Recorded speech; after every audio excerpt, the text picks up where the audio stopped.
Right. Hello, everyone. Hope everybody is doing well and okay. Not been live on my channel for a couple of days, so I just thought I'd touch base with you all. In all honesty, it's been manic. It has been manic. I cannot lie.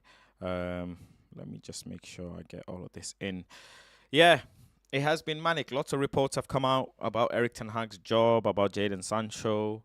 Lots to talk about, lots to catch up on as well. Um, Dimitri Mitchell has just tweeted out as well saying unpopular opinion: Maguire should start. I don't know, man. I don't know. Lots like the Man United fan base right now. We're in disarray. We're in absolute disarray, and I can appreciate everybody feeling like the emotions are high, emotions are raw, everybody's feeling on the edge, and rightly so. Rightly so. It's been the worst start in what is it, 37 years or something like that. It's not a good time for Manchester United by any means at all. Squeezy's already, Al Hilal over Man United. Eric Ten Ladin, thank you for the early comment. That Gillette is beautiful color. Thank you very much. Appreciate that. Um, where should I start, man? Like, let's start off with. I'm gonna talk player by player. I'm gonna try and dissect it as much as I can. Um, but we all need to have some therapy. I'll be honest. We need to have some therapy, considering some of the games that we've got coming up as well. The Man Cities. We've got coming up. We've got obviously the Brentford, which is the most latest one, which is up next. Again, another home game. And if Manchester United don't manage to um, get some sort of result, then that'll be atrocious. Funny, not funny, but an interesting fact is the last time a manager lost back to back at home was Man City and Liverpool, and that was under Ole Gunnar Solskjaer, and Ole was sacked after the Liverpool game. We've got Copenhagen at home, we've got Sheffield United away. Newcastle at home for the Carabao Cup as well, and Newcastle just knocked out PSG. Well, not knocked out, but as in punched them up 4-1. That's crazy. That is absolutely crazy with Gonçalo Ramos, Mbappe, Usman Dembele, Kolo Muani on the pitch, Donnarumma. Oh my God. For Newcastle, Dan Burn and Longstaff, as if. Newcastle fans, like, they're telling me they want to have a bank holiday. Big up, Sir Ilho, for becoming a sub. Let's start off with this. Erik Ten Hag, right? Job, everybody's on everybody's mind is his job secure? The fact is, yeah, no matter who takes over Manchester United, you could go, let's say, sack Erik Ten Hag and go and get De Zerbi, Ancelotti, Mourinho, Conte, Simeone, whoever you get, they're gonna struggle with Manchester United. This is just something we just have to swallow. They're gonna suffer because it's a combination of things that have happened. The reason why Galatasaray scored that third goal, letting Alvaro go on loan, buying players overpriced, not having the money to buy another centre back, not letting go of Maguire and replacing him, keeping Lindelof and not replacing him, keeping McTominay and not Fred, David De Gea, not keeping him as a second choice keeper, not being able to, have obviously the Anthony situation, missing him. Lots of factors involved. Lots and lots of factors involved. I personally think we should have moved on Ericsson and got someone in his position. That's just off the pitch kind of stuff that's gone wrong. And then on the pitch, you look at, for example, him making a sub with Ericsson. It looked like it was working, but I think Hannibal should have played some more minutes, in all honesty. Casemiro's red card, the double yellow. Andre Onana's passing. Has it been as good as we expected? Does it need to be better? He's lost a lot of ball in the air. He's given away a lot of ball in the air. The compilations people are putting out on Andre Onana is crazy. Varane, I think he had a lapse of concentration against Galatasaray. You guys know me on this channel anyways, on with me, just in general. I like to talk about football as deep as I can, like very, very deep. I try to speak to as many footballers as I can and understand the game from their perspective rather than an emotional perspective. And it's sad because whenever I go to Old Trafford after I come out of a game, I'm very emotional, very, very emotional. But I think Lindelof and Varane should hold some blame for the Galatasaray game. I think Diego Dalot should hold some blame. Marcus Rashford, the players should hold some blame for sure. It's so weird how we play so bad but we score goals. Just imagine if we played a little bit better and if we had more concentration in the game, how much better off we would be. It's very lapse of concentration, like moments of it was moments of concentration, like moments of situations where we lacked concentration that led to Galatasaray winning. Galatasaray didn't play us off the park. We didn't play them off the park. It was a back and forth kind of game. And I personally enjoyed that. People want possession based football. That's great. But I really, really, really enjoyed that Galatasaray game. But it was moments of disorganizing your back line, moments of lapse of concentration from particular player that cost us. Yeah, Amrabat is not a left back for sure. But Amrabat kept Akadi on side. Whether he's a left back or not, he kept him on side, and that's basic football stuff. Is keep up with your back line. That's just basic stuff. And again, another funny stat is Amrabat only played left back 6 times in his career. 3 of them is in Manchester United, so he's trying to accommodate a player that's injured. Again, it debunks the fact that people said Sergio Reguilon should be a Manchester United player, or maybe if he continues to play the way he started off, he should be a Manchester United player. But we got a Arsenal doctor to fix a Spurs player. Let that sink in as well. Yeah, it's an overall thing. I think the players have to be blamed. I think the manager has to be blamed, and I think the board and the club have to be blamed. It's just all a shit show. Who do I feel sorry for the most? Of course, my manager. I feel sorry for the most my manager. A lot of people say there are players on the pitch that have had managers sacked before, right? We've picked players over managers before. Or we've backed players over managers before. Listen, loads of those players are not in Manchester United anymore. David De Gea is in, Ronaldo is in, McTominay doesn't play, Maguire doesn't play, Paul Pogba is in, Lingard is in, Luke Shaw didn't play, and the players that we're missing, once they come back, will be better off. But are we going to be better off to the point where we can start looking forward? I think Manchester United, the position we're in, we're still not able to look forward. That's one thing I'm sure we can agree on. Like, the future doesn't consist of the likes of Luke Shaw, I don't think. But looking at Udogi, looking at Sasha Bowie, looking at all these fullbacks, it makes me wonder and consider the fullbacks that we have. Bruno Fernandes, a lot of people credit him. I think I credit him for being a counter-attacking style midfielder, but in a possession-based system, I don't see it. I don't see Bruno Fernandes being... How is he the best player in our team, according to some fans, but he can't play on the right-hand side, whereas Mason Mount can. Mason Mount can play on the right, he can play in the middle, he can play in the 8. But Bruno Fernandes can only play 1 or 2 positions, and definitely the right side is definitely not one of them. I don't think he's the best player in our team. I don't even know who's the best player in our team, I'll be honest. Maybe Lisandro Martinez. And it's sad that Lisandro Martinez had to take painkillers to be able to continue to play football for us, and it's very, very sad. Very sad. One of the positives is obviously Rasmus Højlund. That's great. A player that looked very sharp, very fantastic, super strong, super fast, composed, ice cold in front of goal. He's had a great start to Manchester United career, which is fantastic, which is really good. Jadon Sancho needs to be sold as well in January. Maybe he could go on loan.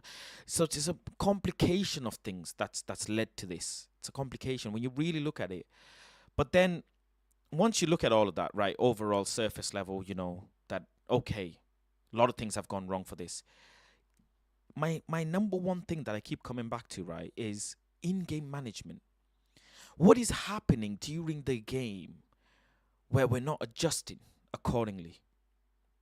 Why are we not adjusting accordingly to what the game is going on? You might have tactics and you might have X, Y, and Z, but why are we failing to address concerns whilst the game is going on? That is now coming on to the manager. Why is the manager failing to address the likes that Casemiro got a red card, so maybe I need to make some changes. I need to maybe go more defensive and protect the lead. Why? Casemiro got a red card on the 77th minute and we conceded on the 81st minute. Literally 4 minutes later, we conceded. Should there have been some changes made in there? Mason Mount came off for Anthony. Amrabat came off for Martial. And you could see with those changes, with Anthony and Martial coming on, that Erik ten Hag wanted to go all-out attack after he went 1-0 down. But I say this, considering what we had in the bench, what was available in the bench, I think it would have been better off to bring on freaking defenders and scrape a point. That's just my opinion. Hindsight is a beautiful thing. It is. But I think he should have used Johnny Evans. He should have used Harry Maguire, McTominay, and just locked up the shop. There are certain managers that are able to do that lock up the shop. But I don't see Erik ten Hag doing that. Instead, he goes fire for fire. He attacks fire with fire, and I can see why. It's a nice thing to see, but it doesn't help us. We're lucky that it wasn't 4-2. Either way, the 3 points have gone Galatasaray's way, and right now we're bottom of the table. Are we going to beat Copenhagen is a big, big concern. They've already drawn one game, so they've got a point. And on top of that, in both the games Copenhagen played against Bayern and Galatasaray, in both games they scored first. Against Galatasaray away, they scored 2. That is massive. For Copenhagen to come away with a point against Galatasaray away is freaking massive. And I don't think Manchester United fans are going and checking how Copenhagen are doing in the league, what they're doing. People might not credit Danish league and whatever, but for me, they're cooking.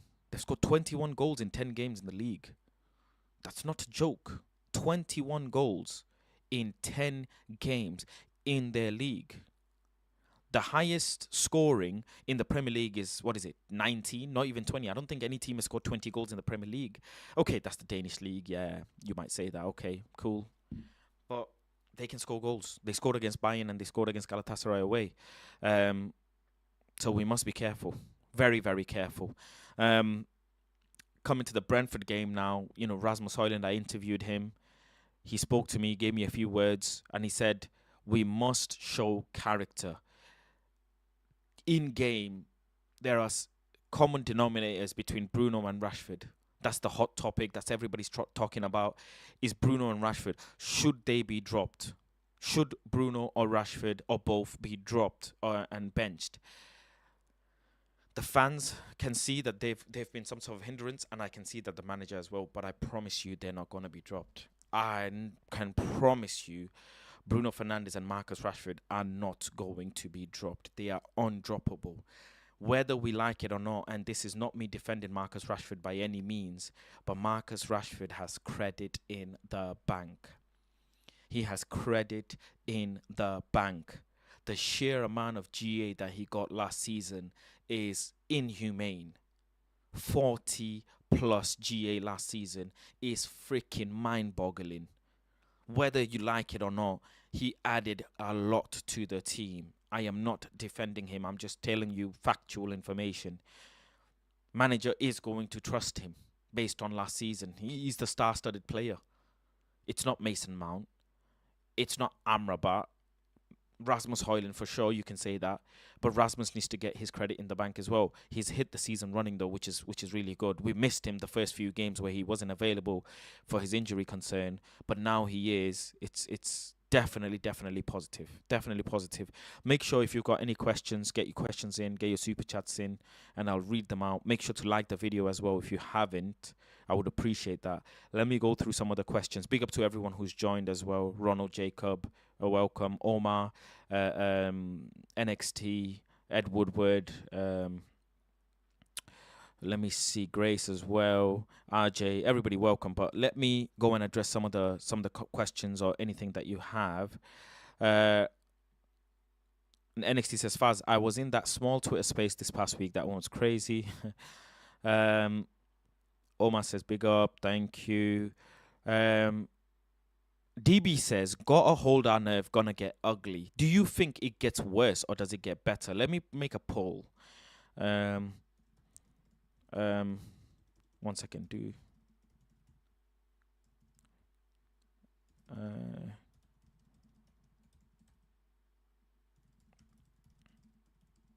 What do you think? I've done a poll. Go and have your say. Let's see how you guys are feeling. Faz, hope you're doing well. Says always wrong. Thank you very much. Roberto Di Frodi getting humbled again.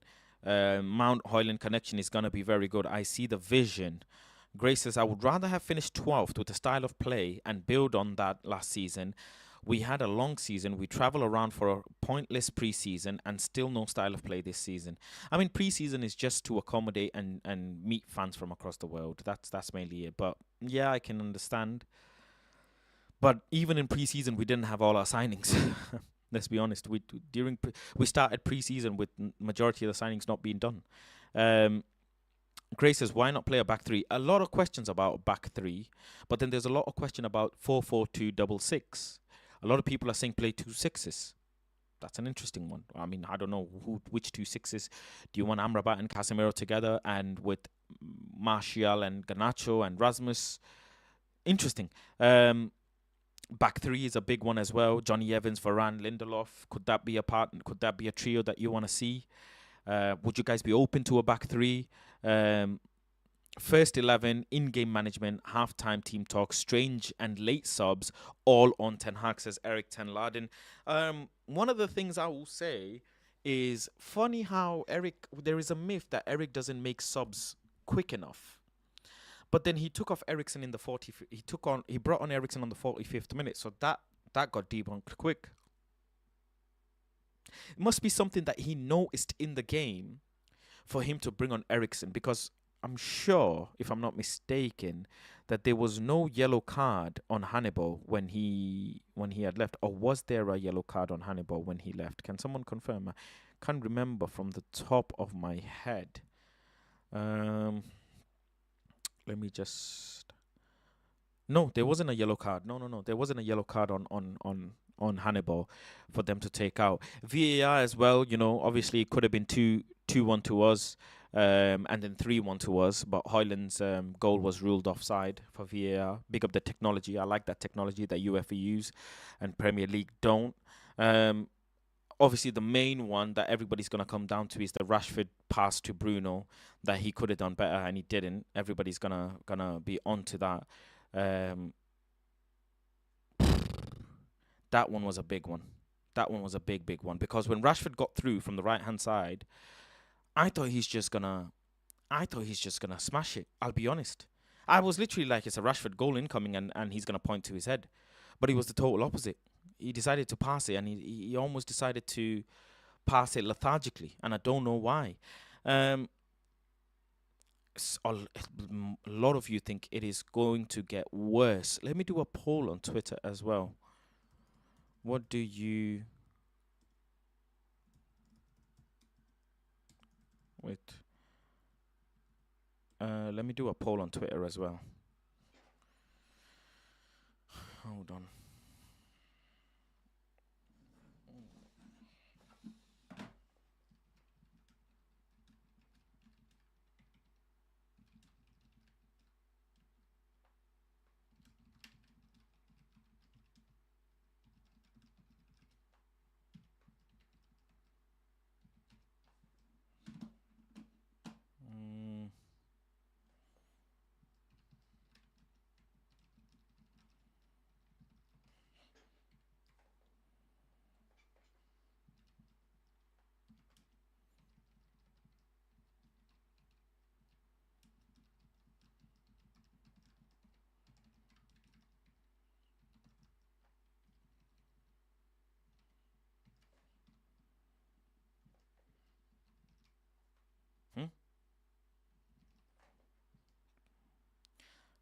Let's do a poll to see what everybody thinks on Twitter as well.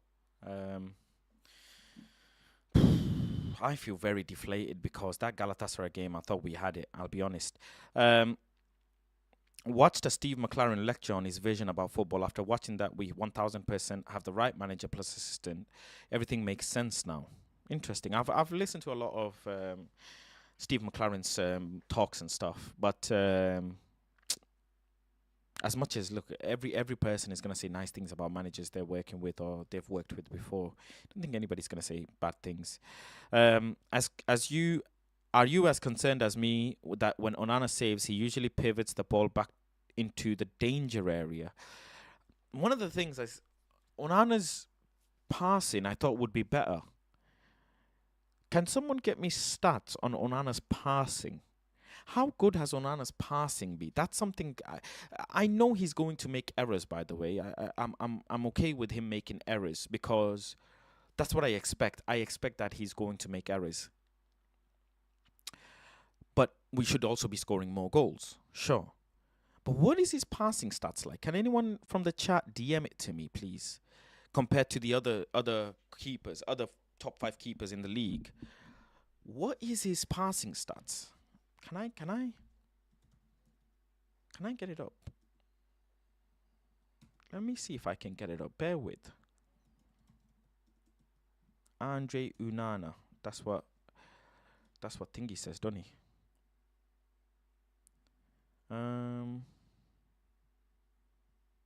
Passing stats. Let me see. I know someone who does stats and stuff. Let me ask them.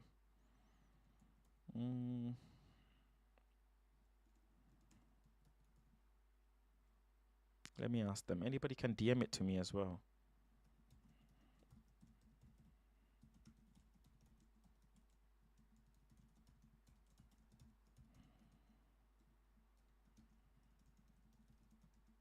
I know Sky Sports or someone did a stat comparison as well with David De Gea.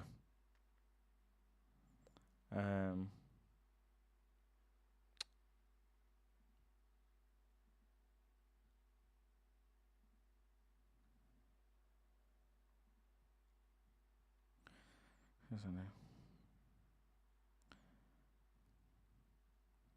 Let me see. Yeah. I want to feel positive, but I don't feel so anymore. Let me just see. I can't find the stats from. Faz, the red flags were there in preseason. I watched the Houston game live versus Madrid and left with little hope. Onana got chipped by Bellingham outside the box. Madrid section was laughing at him. You see Step Back Merchant, right? Do you see how different it is when you're watching it in real life? Like, again, no disrespect to anyone, but when I'm watching games, in the stadium and stuff, it's very hard. It's very, very hard. I think the sheer emotion, or roller coaster of emotion that you go through, it affects a lot.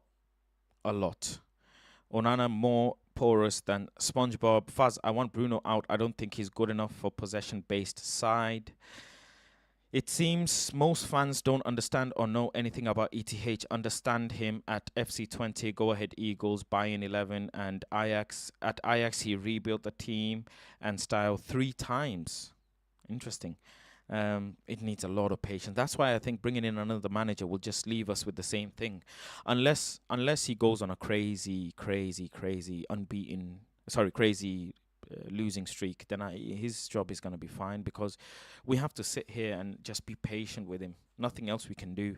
Manager after manager, manager after manager, manager after manager. We've done that interim. We've done that. And that's why it's just that we just need to stick with him to see what he can really truly develop.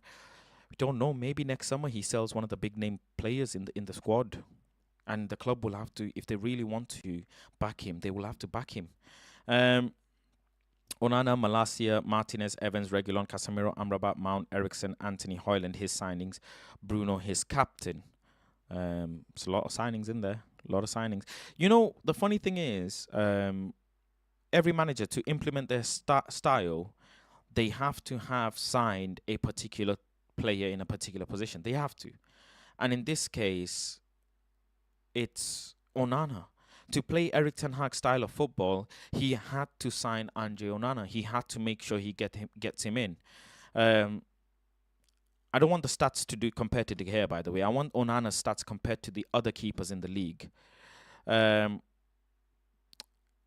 Faz, you are right. That was my first live game with my son, and the emotions were rocky when Ten Hag made Maguire change and Joselu scoring that bicycle kick 20 seconds later, it was deflating. So now you understand how tiring it is as a fan who goes to every game, watching it in real life. It's so frustrating because on the TV, at least you have the commentators speaking to you. At least you have, like, on in the stadium, you just have moans and groans and people being upset. It's really like it takes a toll on your nervous system. I'll be honest. It, it can make you very, very, very toxic. And it can get very toxic. The environment can get very toxic because imagine like 10,000 people around you just moaning. It's not a nice feeling.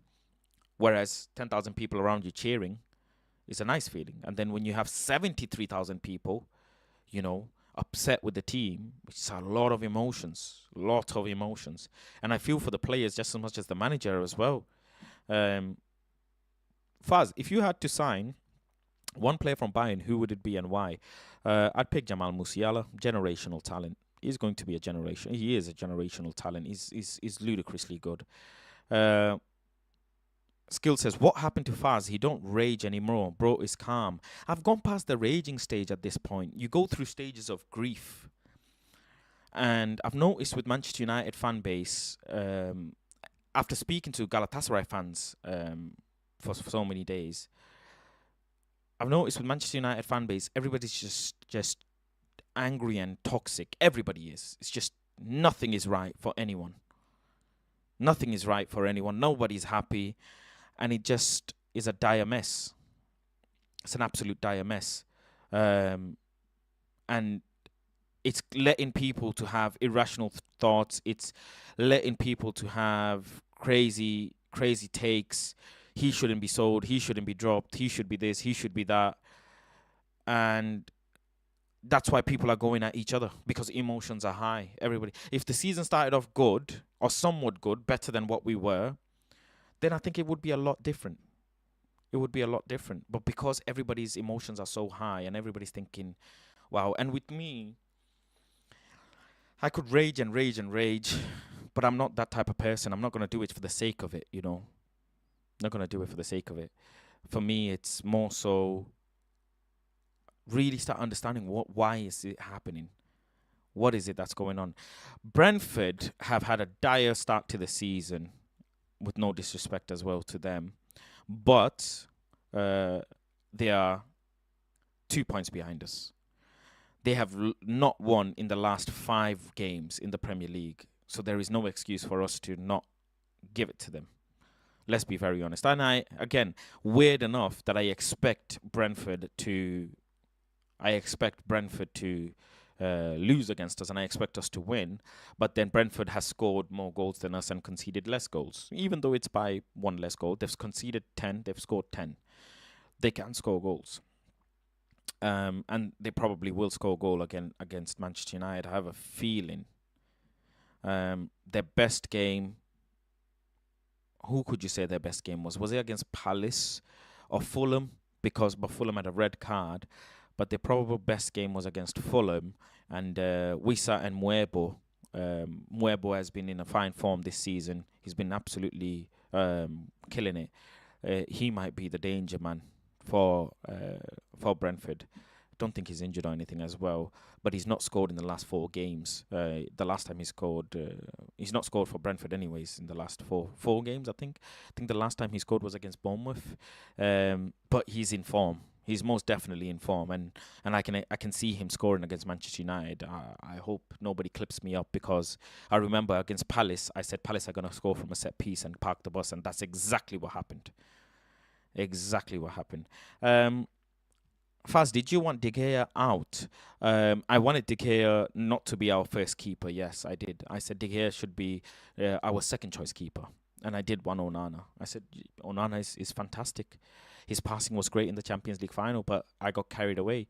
And I don't have any issue in saying that. I know some people do. There are people online who have issues with accepting what they call, but Don't never had that. My community know me. All of you guys know me. If I ever call something and I say, okay, well, I was wrong, I just say I was wrong. I don't know why people have that issue. People just have issues with me. I don't know why. I can never please people. As they say, a knife is supposed to cut and be sharp, right? That's what a knife is for. I think David De Gea as a second choice keeper would have been fantastic, but then people have an issue with the wage. Why would you want a 200 grand keeper on the bench? Why not? Because he's a fantastic goalkeeper. That's why you would want him on the bench. Who would you much rather have, Altay Bayındır or David De Gea? And it would have been an easier decision for Erik Ten Hag to put De Gea as a second choice and start him in some games than Bayındır.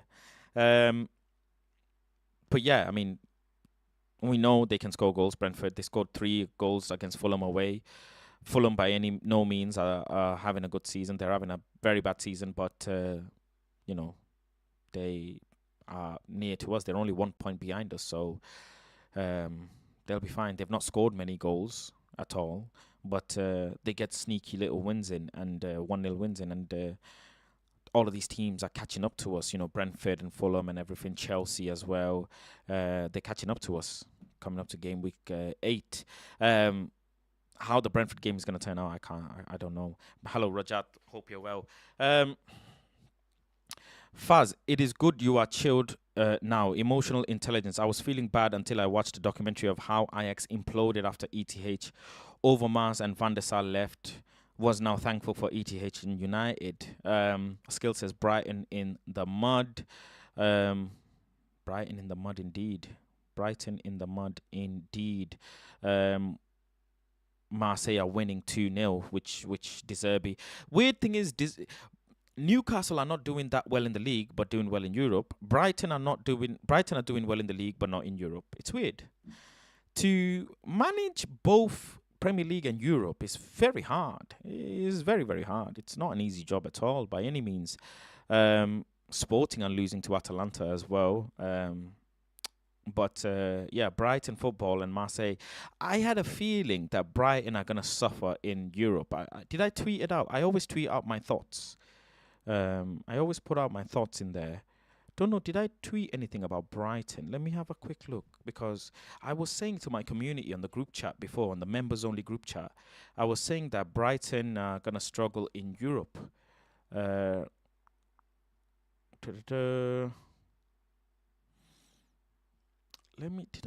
I tweet anything about Brighton? Don't know. I don't think so. Did I tweet about Newcastle? I always tweet my thoughts out. I don't know if anybody can find it. But Deserby's not doing well, is he? Marseille against Marseille. People thought he's gonna at least have a decent run. West Ham, on the other hand, you know, obviously cooking. Moise, obviously cooking. But Brighton do a lot of chopping and changing as well, and they've got a strong bench. Don't forget, man. But you might think all of this about Brighton, yeah. But bro, Brighton can still bring it back. They got Ansu Fati, Mitoma, Welbeck on the pitch, Solly Marsh, Evan Ferguson in the bench. They could easily turn it around, easily, and João Pedro as well. Tariq Lamptey is a top fullback. I like him a lot. Pascal Gross, not a bad player by any means. They could turn it around. The game is not over yet. It's only half-time and 2-0, but let's see. Aubameyang for Marseille, though. How is he doing? Anybody watching the game, let me know how he is doing. I wanted to also talk on a little bit about how much do we miss Luke Shaw for Marcus Rashford. You know, a lot of people are now saying that Marcus Rashford is missing that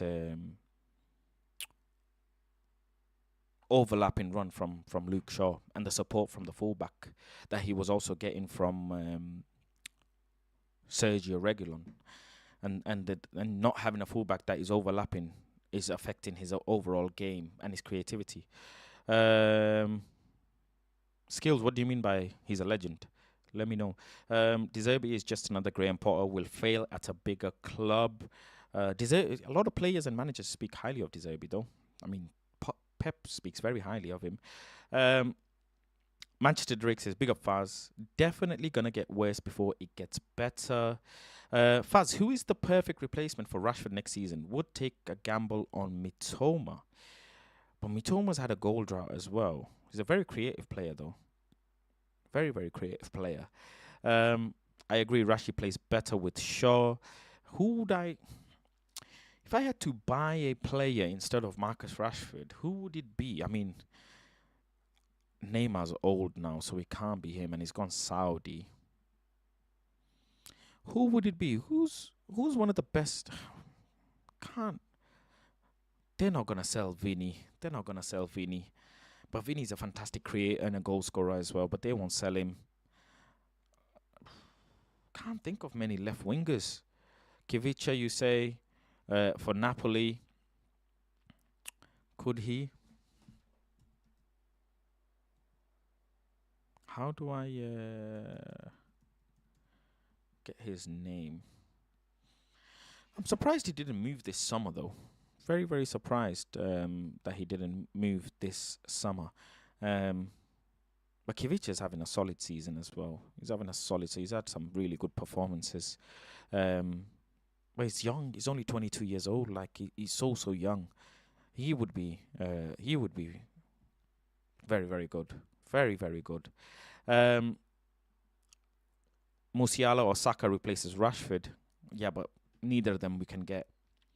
Sane we can't get. Man United could have signed Bellingham. He wouldn't come. So the left winger side is we can't get Martinelli. It's very, very dry, the left winger side. Some man can't handle 2 games a week, says General Dan. Gabby says, I'm ETH out if and only if we get the Glazers out. I want a fresh start. Funny question is if the new owners, if they come in, are going to keep Erik ten Hag or not. That is a very interesting one as well. Very interesting topic to dissect. Why is Hannibal starting over Garnacho? Asks Skills. Again, Hannibal is... I think Hannibal has shown good little bits, you know. I can't lie. I've liked Hannibal so far. The way he moves the ball in pockets of spaces is very nice. Very, very nice. And I think he should be given a bit more opportunity now. It's more so will Erik ten Hag trust his gut and go against his stubbornness? Because he's so stubborn, and his stubbornness is what's gonna catch him out. Big up to Jesus Hernandez for becoming a member. Appreciate that. Make sure you become a member and join the members only group chat as well. If you want to join the members only group chat, just become a member and drop me a DM, and I will add you to the members only group chat. Jesus says, Faz, you the best. I missed you. Thank you very much. I missed you too. Not seen you in a while. But yeah, I've become very calm. I've gone through the layers of anger, passion, frustration, and now I've just become calm. Just like see what happens. Play Garnacho at Anthony's place. I think Anthony starts on the weekend. He's probably been doing a lot of mileage, trying to get ready. Leao is a good shout. Instead of Rashford. A lot of people like Rafael Leao. He's a very happy player, always smiling. Is Marcus Rashford like... Big conversation about Marcus Rashford's body language. When I was in the tunnel after the Galatasaray game, I tried to get an interview with Rashford. And I'll be honest, he looked very, very upset, which is I understand why. Obviously, we just lost a game that we should be winning. But I don't know if he wants to be in Manchester United. I've felt that vibe from him a few times before. I just don't know if Manchester United are the type of team to go and sell him or Bruno Fernandes. I think it's so political. Bruno signed his contract before Erik ten Hag signed his. And Rashford, after the GAs that he rightly got the contract that he probably demanded. Look what I've achieved. And on a personal note, I haven't won anything other than Carabao Cup and whatever, but I give you 40 plus GA in a season. Do you know what that means? Look at it from a non-fan perspective. Put yourself in Rashford's representative shoes or the club's shoes and think of it from a non-emotional fan perspective, how much it meant to the club for a player that can do that. And PSG wanted him. I mean, if you ask any team who they want, a lot of teams end up saying Rashford, you know. A lot of teams end up saying, if you ask a lot of teams which player would you take for Manchester United, they would end up saying Marcus Rashford or Bruno Fernandes. And those are the two players that we want to drop. It's very interesting. I think Bruno Fernandes can't play in Erik Ten Hag's system, which is the possession-based football, in my opinion. I don't think he can. We also need Amrabat in midfield as soon as possible. That's another big issue. I think either Malacia, Reguilon or Luke Shaw could have held it down for us in left-back. Galatasaray fans clearly identified the left-back as a weak point, and they've exploited it, and they got 2 goals out of that side. The first goal from that side was the throwing, where Amrabat got turned, and the third goal was Amrabat keeping Akadi on side. The other thing as well, Varane, like him, love him, top player, but you can't let the ball bounce. The ball left Davinson Sanchez's feet, and the ball is going to come towards you or around your area. You as the main centre-back should be calling it, because Lindelof is marking, or supposed to be marking, the striker, and Dalot is having a 1v1 battle, manhandling battle with Zaha. You should be shouting, making it vocal, making it known, and you should be connecting with that ball. How can you let it bounce? How? Who? Why? Like, what kind of lapse of concentration is that? That's like step 7 football mistake. Davinson Sanchez has received the ball, taken a touch, run up, and ping the ball all the way into our box. You've seen the ball. You've seen Davinson Sanchez. He's gonna whip it. He's pinged the ball. You've seen it in the air. You're watching it. You've turned around. It's bounced. You're watching it, and then it lands on Zaha. Should be running and meeting the ball. Just get something on it, because that could have meant the first goal doesn't go in. It's just hindsight, again, is a very beautiful thing, but it's very silly things. Amrabat in the throwing, you should be tight to your man. You should be glued to him. The player turns you in an instant. Instant's turn. He doesn't even connect with the ball. He just turns, runs past, takes the ball, crosses it in. There's no defenders, nobody's running, and goal. And Casemiro saw the player running, by the way, in the box for that goal, the second goal. Casemiro is watching the player run. Watching him. And he can't keep up, and he can't get there. I look at football very differently than a lot of fans. I don't know, a lot of fans don't like it. But I look at football very, very, very differently. The third goal, how do you keep Akadi offside? Why is there no centre-back telling you to come forward? As a centre-back, you say, everybody, come. You put your hands out. Who remembers, like centre-backs, like Rio, like any great centre-back, any half-decent centre-back will look left, look right, and they will tell their back line, stay with me. Stay with me. Keep the line. That offside was diabolical. Cost us from a header. Nobody to pick up the ball in midfield. The midfield is empty. Absolutely empty. Such silly mistakes. The weird thing is, I don't even think Manchester United is that bad. I just think we make silly mistakes that we just need to rectify, and we'll be fine. I really do. But that's what happens when you play at highest level. And people say Onana is crap. I can see that argument. But I also think Onana is exposing a lot of the flaws that we have. I do. And the manager is supposed to buy a player that fits his system and is going to help him build the team. And Onana is one of them. That's why he's brought him. That's why he brought him. You need a player that can play. You need a keeper that can play the ball with his feet for this system. You need that. And he's brought this player in. But the team, outfield players, are not able to understand that they need to receive the ball and turn. They need to receive the ball and carry. We're not that team.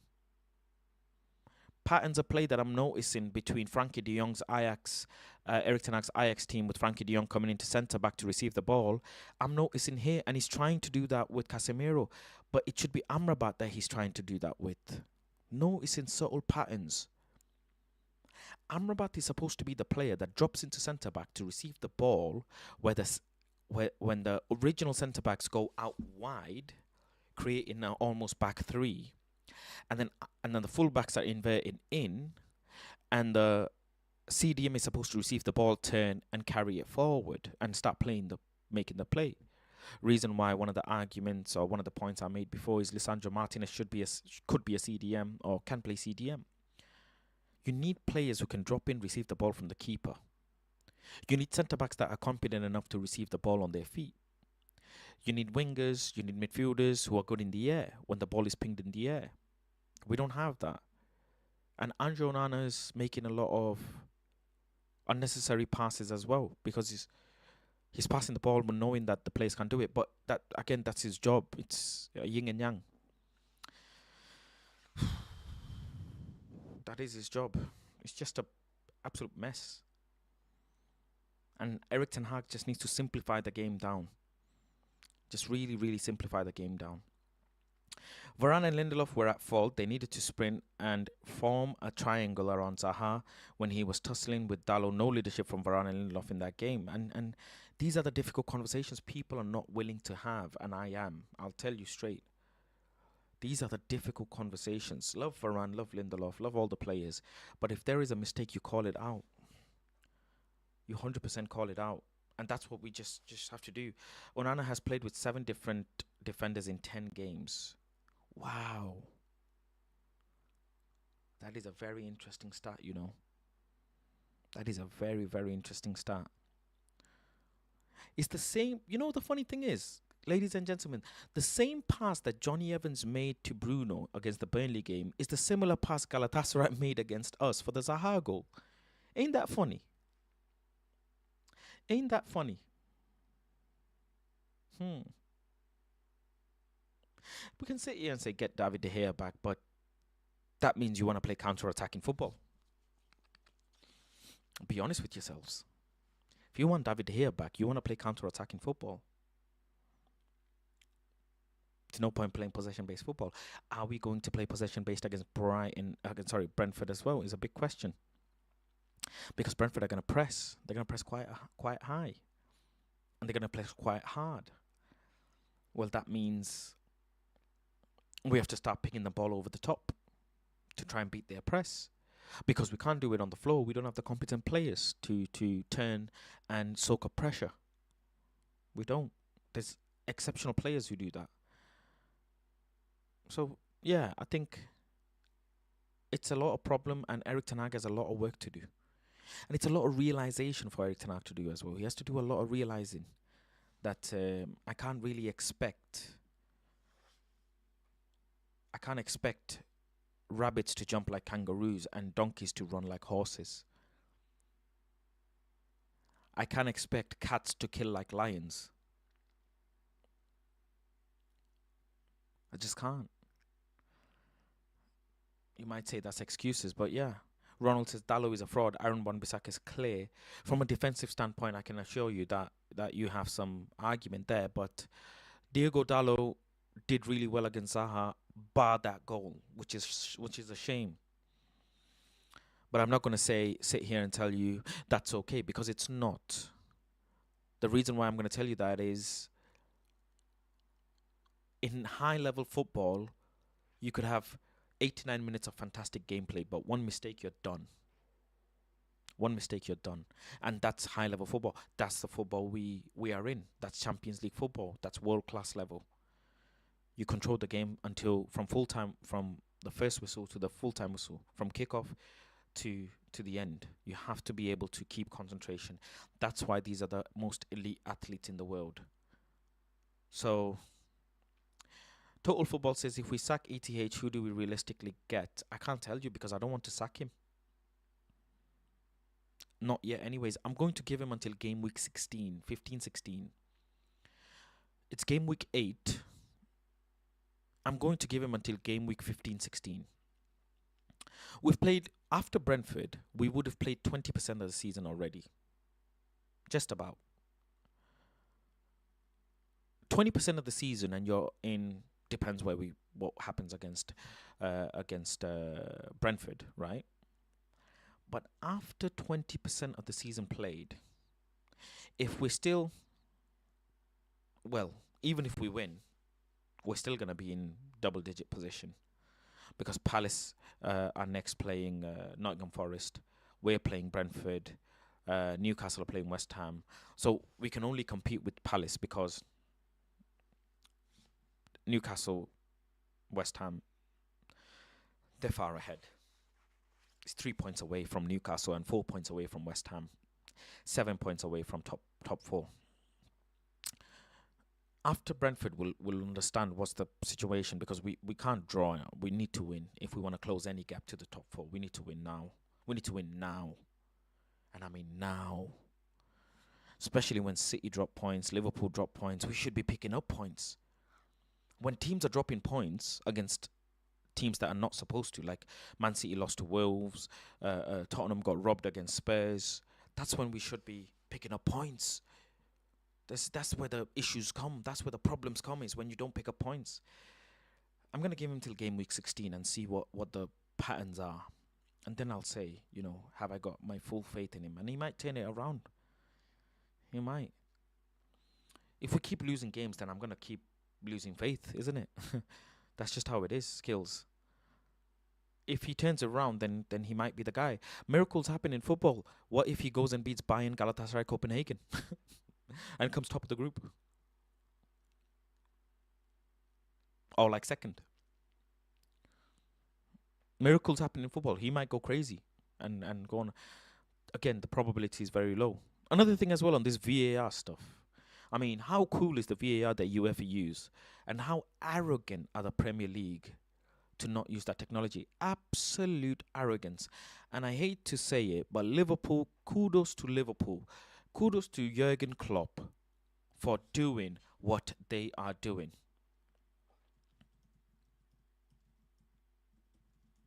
Absolute credit. Absolute credit.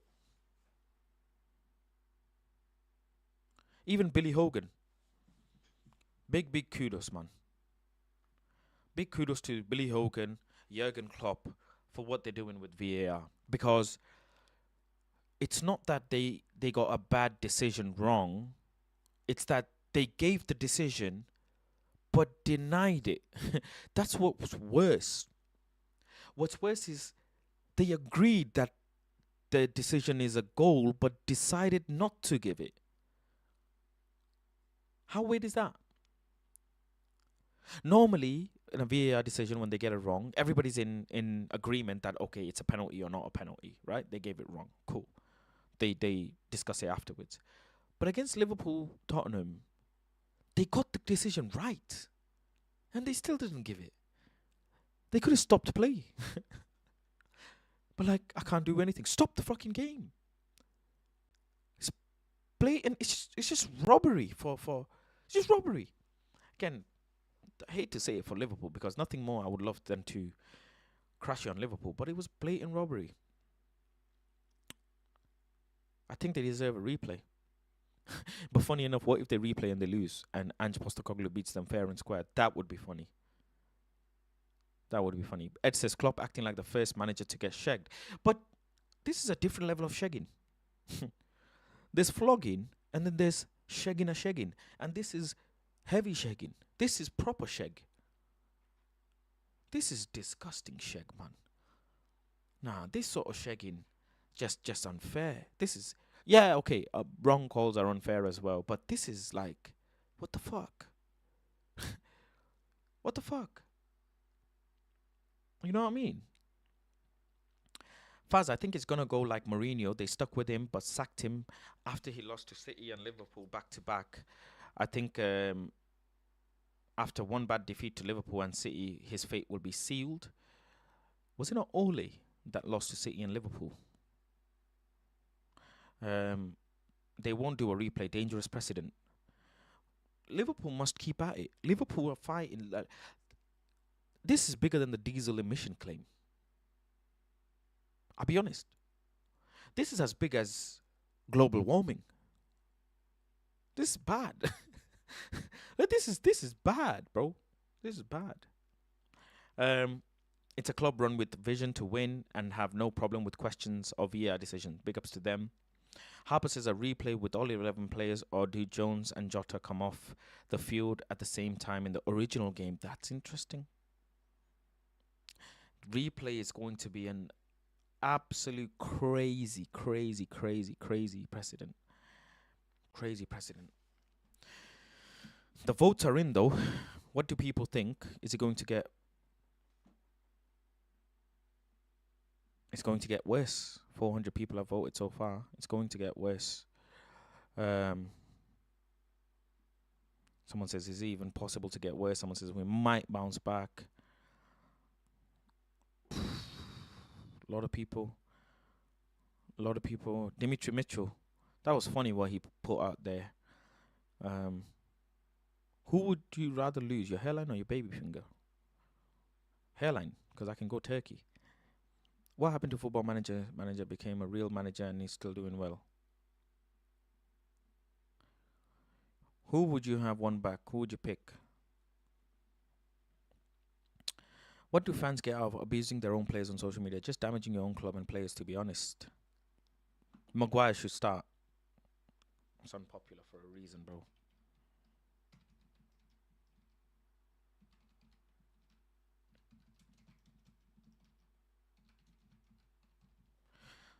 It's unpopular for a reason, Dimitri. My club going to tough period, starter pack. Ralph Ragnick, man. Bring Ralph Ragnick back.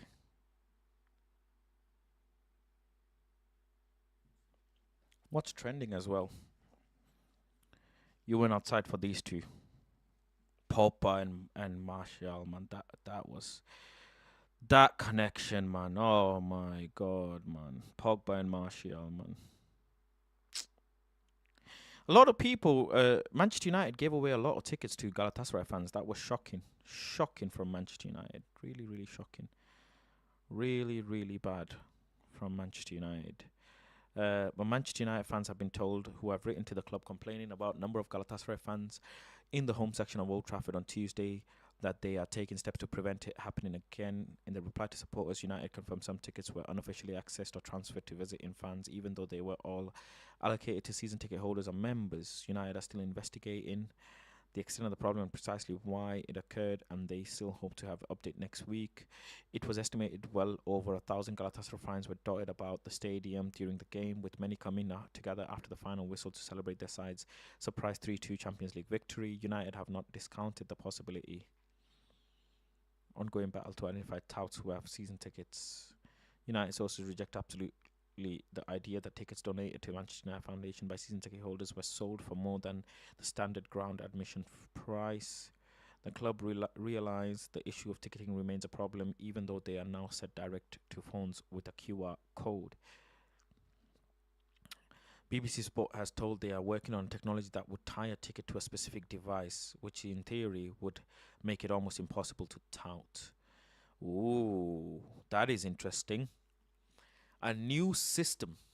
Manchester United are looking at a new system for their ticketing issues, where they will use technology where a digital ticket is tied to a particular device. So you can't send it to another device, they will know. But then it doesn't fix the problem, because you can still transfer a ticket to another party. So let's say you want a ticket and I have the ticket, I could still transfer it to your membership and you could still go. So it's not really fixing it. West Ham scored a goal, didn't they? From a cross. Paqueta scored. Jared Bowen, man, he's cooking. I didn't really think much of him, but what a cross that was from Jared Bowen, man. What a great cross that was. And Paqueta got there.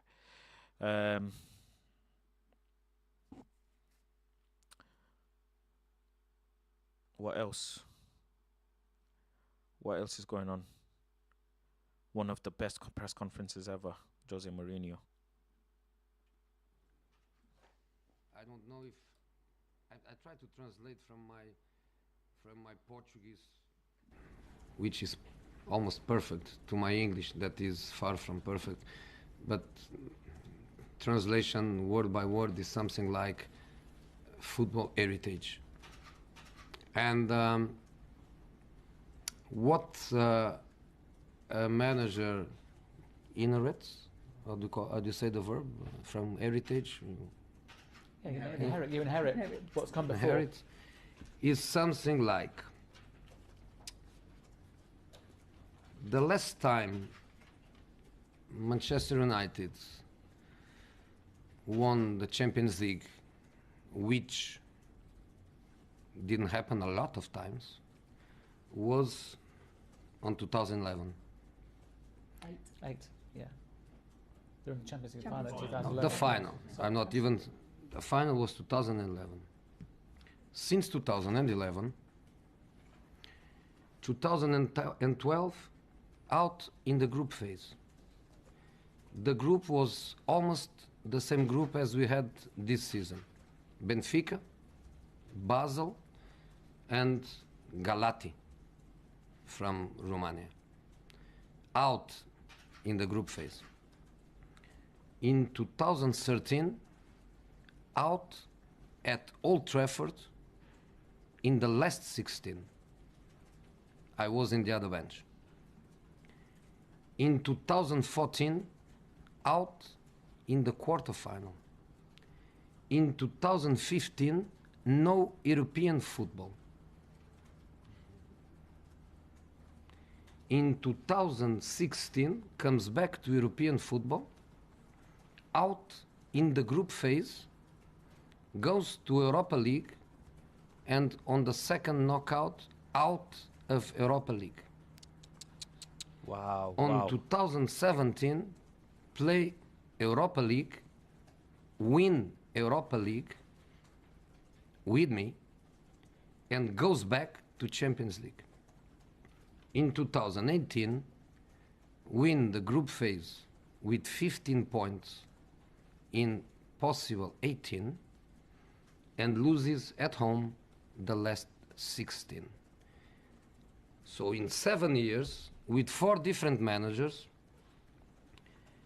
once not qualify for Europe, twice out in the group phase, and the best was a quarterfinal. This is football heritage. And if you want to go to the Premier League, the last victory was 12-13, and in the 4 consecutive seasons, United finish 4th, 5th, 6th, and 7th.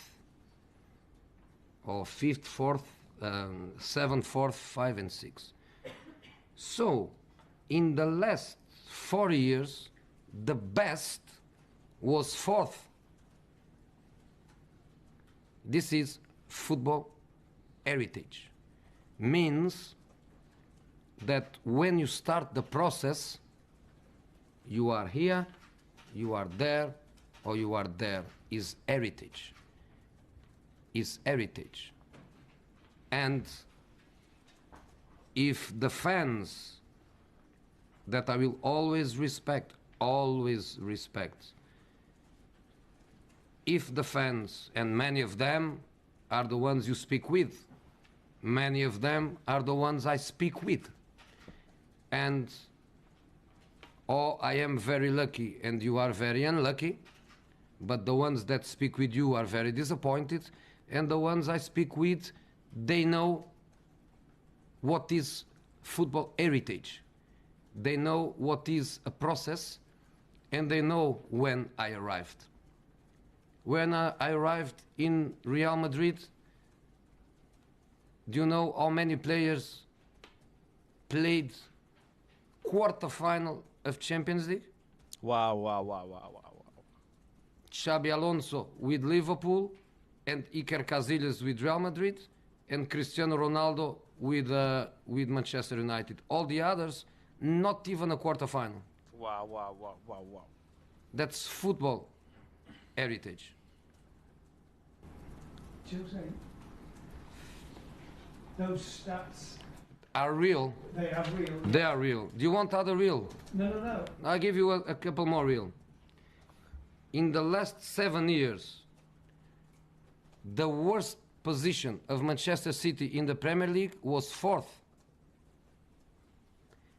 In the last 7 years, Manchester City was champion twice, and if you want to say 3 times, because they will be in one more week, 2, 3 or 4, and they were second twice. That's heritage. Do you know what is also?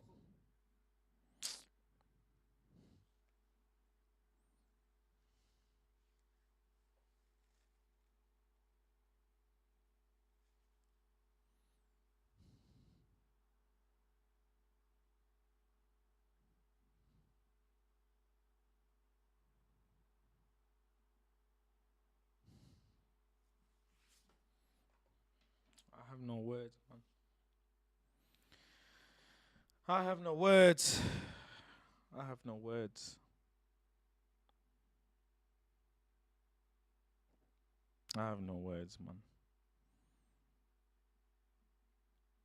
So sad, man, what we did to this man.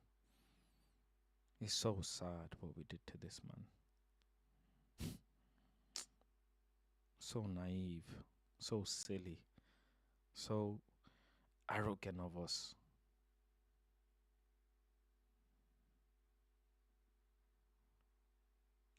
Abdul, what's gone is gone. I'm not getting into it. We've spoken, it's all sorted now. People just love a gossip. But this man, Jose Mourinho, man.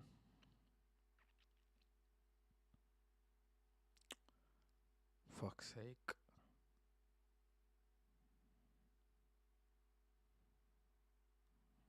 Wow, what's this? He don't want out. He might. Do you know why he ain't saying sorry? You know why he 'Cause he ain't saying wants sorry. out. No, he don't want out. He might want out, but I'll tell you why he's not saying sorry, because he is backing it at the minute that he's thinking, I'm here longer than you. But he's probably sat there thinking, you've lost a few already in terms of players in this dressing room, yeah? No doubt he's lost to Harry Maguire. How much that matters, who knows? But Sancho's probably sat there thinking, you've lost a few already, 1 or 2 more, and the whole dressing room turns. And soon, I think you might be gone. Do you know why he ain't saying sorry?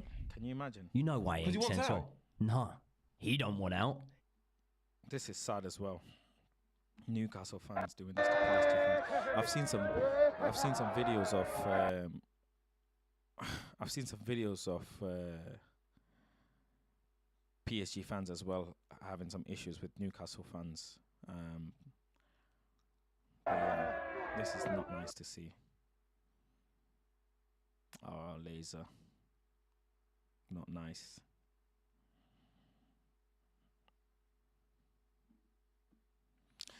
It's an interesting stat I wanted to show you all. I don't know if you guys seen this.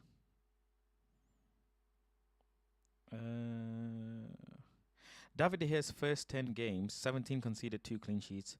Andre Onana's first 10 games, 18 conceded, 3 clean sheets. We just have to be patient and accept it. We can't cry over spilled milk.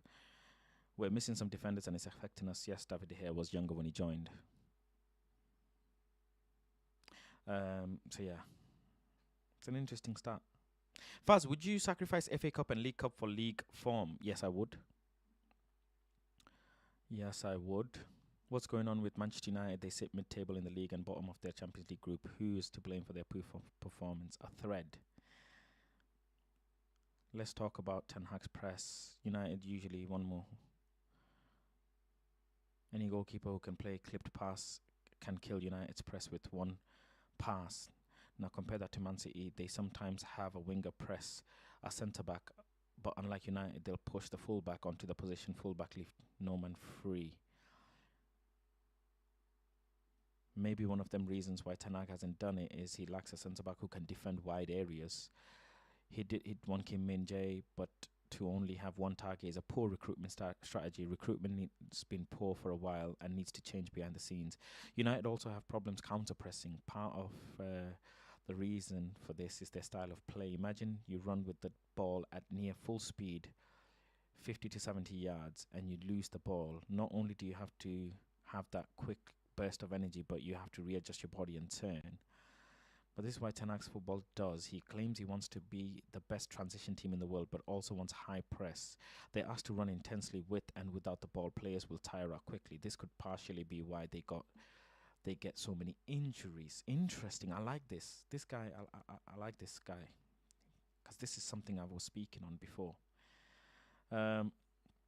Again, let's compare the Man City. They play at a slower pace with the ball, so the opposition is forced much deeper, including their attackers, so they're less dangerous on transition, and are in close proximity to each other to counter press. United make the game end to end. They also lack aggressive profiles in midfield and in defense, so the distance between their front line and the rest of the team when pressing can be quite big. The press isn't always compact, and even when it is, the front three don't always press with intensity. This guy is spitting, man, because I've been saying this, that some of the players press singular rather than plural, rather than pairs or threes, as they're supposed to. Onana hasn't had the best start in United. Sure, he's never been an elite shot stopper, but he wasn't conceding goals this badly, this consistently. Well, I somewhat disagree because his stats are different. Context: Onana at 27, DDG at 21. Yeah, Onana's at 27, DDG is 21. I mentioned that in my tweet that DDG was younger. It could be poor form, or maybe opposition teams are exploiting his weaknesses, but even if it improves, there's still a problem. And the problem is his strengths don't blend in well with the current United squad and how Ten Hag claims he wants to play. Even at United, Onana has still prevented the likes of Bayern, Arsenal and Brighton pressing as high as they'd like, as he's been elite with the ball. This does force them a bit deeper, and usually the advantage of this, you can gain more control over the games, whilst your top players in build-up have more time to shine. Except these teams are happy to let Onana have the ball, as United lack these profiles. Interesting. Shaw, Martinez, Malacia are the only ones who seem confident on the ball and demand it, but they're all injured. There's no control in the midfield of the park like Enzo to dictate games, and he also doesn't even have options to go long. Onana's long ball accuracy has gone down to 15%. Damn.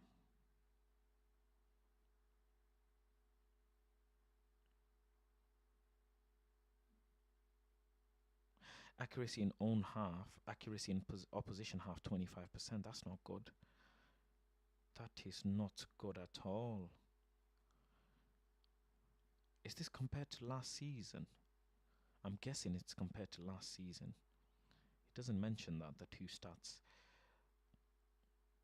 Pep actually touched on this before in the Champions League final. He noted how Onana made high press so difficult, and he could go long to the likes of Dzeko, Lukaku, Martinez. You could win long balls. United didn't have that type of player. Let's see if Højlund can change that. This thread is very long, man, but I like this thread though. I'm gonna read it a bit more. Ederson has been average at best with his shot stopping, but Pep loves him as he enables control and kills the opposition high press. They don't face many shots. Now imagine Ederson at, say, West Ham, lack of build-up options and no control. That's Onana at United. If you want to be best transition team in the world, then the higher the opposition defense is, the more space you have to exploit. But if Onana is so good on the ball that he's forcing the opposition deep, then the transition becomes more difficult. He doesn't suit United's style. Ten Hag also likes to attack in 3-1-6. If you're playing a super deep back five, low block, then it's fine, as you can overload them and not have to worry about ball circulation too much, as the opposition won't press. But when they don't, the DM is left isolated both on and off the ball. The problem intensified when you realize their DM is Casemiro. He has never a Rodri Busquets type of DM, but he had Modric and Kroos in support to control games while he stopped transitions. Now he has no support and has declined defensively, so he looks lost on and off the ball. United constantly concede from cutbacks. Some of the midfielders lack the defensive awareness, but I wonder if it's also partially because they gave up so much energy playing this back and forth football that they don't always have the energy to track. Ten Hag instructs his midfield to man-mark the opposition midfield, even when they aren't pressing high. We've seen teams like Bayern move their midfield around so their striker can drop and receive in space. The defense aren't sure whether to set up due to space in behind. Issue why Galatasaray ended up scoring that Zaha goal. And part of the reason why they are unsure is because Rashford barely tracks back. Well, never. Maybe Ten Hag wants to keep him forward, which I said, for transition, but you need your midfield to come across to cover the compensate, yes, which is Eriksen or Bruno or Mount's job, but they can't as they are man marking. True. This can leave United with left back 2v1. Happens all the time. Due to injuries, there's been times where Bruno is the only creative player United have. You can't just rely on one player for a chance creation, especially when that player has been overplayed, so is sure to tire. Doesn't help the lacked box threat until Højlund arrived. Damn, big chances 16. The balance of the wingers is also arguably off. Sancho and Anthony are creative wingers, so might play the best with an Osimhen type of player who can make runs in behind. But Rashford would probably play better with someone he can play off instead of running into space as he wants to go. Reason why I say Rashford should play with Martial, even though I want Martial to be sold. Some players are physical but lack technical ability and vice versa. Some players suit possession football whilst others suit defensive. Ten Hag made a name for himself playing possession but now wants to be more transition based. Players who provide a balance are injured. Given the squad, how Ten Hag made a name for himself, this is how he wants to play now, and the recruitment over the years, it's unclear what direction United should go. But one thing is clear, if they don't sort this issue soon, the only direction they'll be going is down the table. Wow. Fantastic thread. Fantastic thread.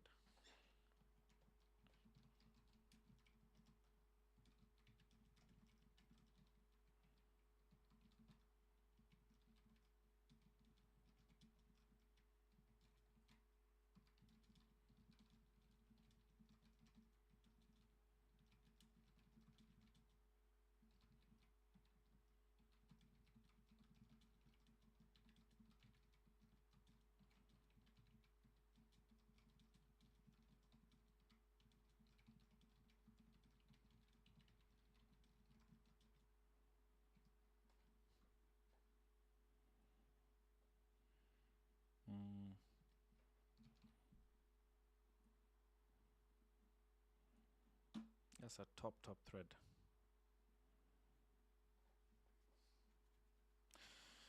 Anyways, people, that was nice. Nice little read. Some people say I have a voice. I have a radio voice. I don't know if you guys liked me reading that. But a lot of people are thinking things are going to get worse before they get better. We'll see what happens. Brentford next. I'll probably be live. Well, I am going to be live tomorrow with FC24, so make sure you watch out for that. I will be live tomorrow with FC24, and I'll have someone in the studio to play with me. So it'll be a live, in real life, two players together, head to head, and I'll play some games where we play on the same team as well. But yeah, with that being said, take it easy, everyone. I might even play some FC24 now for an hour and a half. Do you guys want to see some FIFA? If you do, I'll start it. Let me know. I will get some FIFA stream up right now, maybe. Just kill some time. But yeah, take it easy, people. Peace, love, and guidance. I'm out.